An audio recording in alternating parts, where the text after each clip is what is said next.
Bonjour à toutes et à tous, une deuxième vidéo dans la série astuces et conseils. Alors là, je vais vous donner des astuces et des conseils sur le motoculteur. Je vais éviter les acronymes parce que les acronymes veulent dire des choses différentes dans les différents corps de métier. Je vais d'utiliser des termes trop techniques pour que ça soit vraiment à la portée de tout le monde, parce que tout le monde n'est pas mécanicien. Donc voilà, le motoculteur. Donc je rappelle, le motoculteur, ce n'est pas une motobineuse, c'est un matériel où il y a d'un côté une cellule moteur et de l'autre côté une boîte de vitesse. Il peut être équipé de roues, il peut être équipé d'un Brabant, d'un rotavator, il peut être équipé d'un butoir à patates. Alors moi au début je l'ai équipé du Brabant pour retourner mon terrain, pour labourer mon terrain, et là je l'ai mis avec des fraises. Vous voyez, il y a 1,20 m de largeur de fraises, ça commence à causer un peu. Il y a des petites choses à faire quand on passe de la charrue aux fraises. Il y a aussi, avant d'utiliser un matériel, des choses à vérifier. Donc sur celui-là, ce que je vérifie avant de l'utiliser, c'est le niveau d'huile moteur, qui est bien devant. Bien sûr, je mets de l'essence, c'est des 4 temps, c'est souvent des 4 temps. Sur celui-là, j'ai un filtre à huile, à bain d'huile, donc je nettoie, je remets de l'huile propre. Je fais quelques vérifications, je vérifie que ça ne fuit pas, que le pot d'échappement, que tout est bien fixé au niveau moteur. Et là, j'ai remarqué quelque chose. Alors, je tire toujours une première fois ma cordelette à fond, et j'ai remarqué que bientôt la cordelette, va falloir que je la change. Je vous ferai une vidéo sur comment changer la cordelette. Et vous voyez, elle revient pas à fond tout de suite, il faut l'aider. Et sur la boîte de vitesse, moi, je vérifie la même chose, il y a un niveau d'huile. Donc je vérifie le niveau d'huile. Je vérifie qu'il n'y ait pas de suintement. Alors quand je l'utilise en charrue, en Brabant, devant je mets un contrepoids. Bien sûr, je mets les roues, je règle mon axe de roue par rapport à mon sillon. Et derrière, je mets le Brabant à la place de cette pièce-là, qui est le couteau pour la motopineuse. Alors, en sachant que le Brabant, il se règle, il faut, quand vous avez fait votre premier sillon, le régler pour qu'il soit bien vertical. Sinon, quand vous l'avez réglé vertical, derrière le motoculteur au démarrage, il va se retrouver incliné.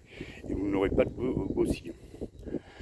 Autre chose, qu'on l'utilise en charrue, en Brabant, qu'on veut labourer, et on travaille à vitesse réduite.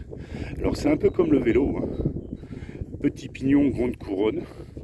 Donc je mets en petit pignon, ici il y en a 2 pignons, je le mets sur le petit pignon et la grande couronne de la boîte de vitesse, ce qui permet, je travaille en première, jamais en seconde, ce qui me permet en fin de compte d'avoir une vitesse lente et constante avec beaucoup plus de force pour passer le Brabant. Donc après je passe en motobineuse, donc là il y a les fraises, il y a le couteau. Alors celui-là il a déjà bien morflé, c'est ce qui va retenir un peu la motobineuse, l'équipement motobineuse. On peut utiliser ce genre de disque, voilà, ce genre de disque quand on veut faire les bords et qu'on a des arbres, pour éviter d'abîmer les arbres, que les fraises tapent dedans, ça glisse sur l'arbre. Alors ça coupe pas, ça coupe pas, mais c'est un inconvénient, c'est que c'est d'un plus petit diamètre. C'est que c'est d'un plus petit diamètre que le diamètre des fraises. Et des fois, ça se met un peu en roue, surtout si le terrain est dur et les fraises s'enfoncent à peine de ça. Alors tout ça tient avec des goupilles. Voilà, alors il y a tant de sinon pour cette goupille. Il y en a qui disent c'est des goupilles de fraises, donc des goupilles demi-lune, des goupilles Eclipse. Donc voilà, moi je prends des goupilles à rabattement. Alors pareil, quand on monte la goupille pour tenir les fraises ou le disque, on pense au sens de rotation et il faut que le rabattement soit inverse du sens de rotation. Si vous le mettez dans l'autre sens, comme ça, il y a quelque chose qui peut se prendre dessus, l'ouvrir, et quand ça arrive en bas, la goupille tombe. Alors toujours pareil avec le sens de rotation, des fois autour des fraises, il y a ce genre de choses qui se met. Pour l'enlever, c'est simple, on l'enlève dans le sens de rotation. Voilà, on tourne dans le sens de rotation pour enlever toutes les brindilles qui s'accrochent, qui pourraient bourrer sur les fraises. Et pour en venir aussi à la courroie, alors on passe là en grand pignon à l'avant, petite couronne à l'arrière, donc grand pignon sur le moteur, petite couronne, ce qui va permettre d'avoir une vitesse beaucoup plus rapide. Donc là, j'ai travaillé en première et lors de mon dernier passage, quand je casserai vraiment les mottes, je serai en deuxième vitesse, donc en vitesse de rotation rapide. Alors il y a le brûlant qui a parlé sur une vidéo qu'il faut faire un peu de prédiction par rapport à ce qui casse sur nos matériels. Et voilà, je savais que ce qui casse souvent sur ce matériel, c'est les courroies, surtout qu'elle était un peu vieille. Vous voyez, là, il en manque quand même des sérieux morceaux à la courroie. Et j'en ai une d'avance. Et pareil, si vous avez ce problème avec les courroies, alors normalement, c'est marqué dessus le type de courroie que c'est. Vous voyez, ça s'enlève relativement facilement. Alors, normalement, il y a le type qui est marqué, vous voyez. Donc, il suffit d'aller acheter la même courroie si on n'en a pas d'avance.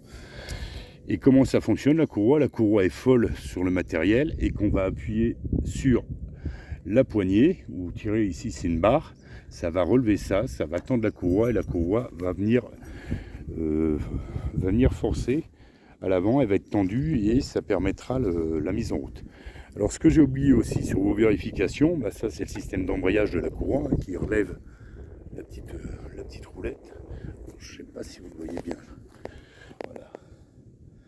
Voilà, ça tend la courroie, donc ça embraye la boîte de vitesse. Et après, c'est toutes les poignées, les poignées de déverrouillage guidon rapide, les poignées pour le blocage du différentiel. Justement, il y a quelqu'un qui m'a demandé ce qui se passait. Alors, quand on ne touche pas ces poignées, les deux axes tournent à la même vitesse. Si j'appuie sur une poignée, je libère. Alors ici, ça se passe en dessous. Je libère ce côté-là et celui-là ne tourne pas et l'autre côté tourne. Et inversement, si j'appuie sur l'autre, donc ça bouge, je libère ce côté-là qui ne tourne pas et celui-là tourne.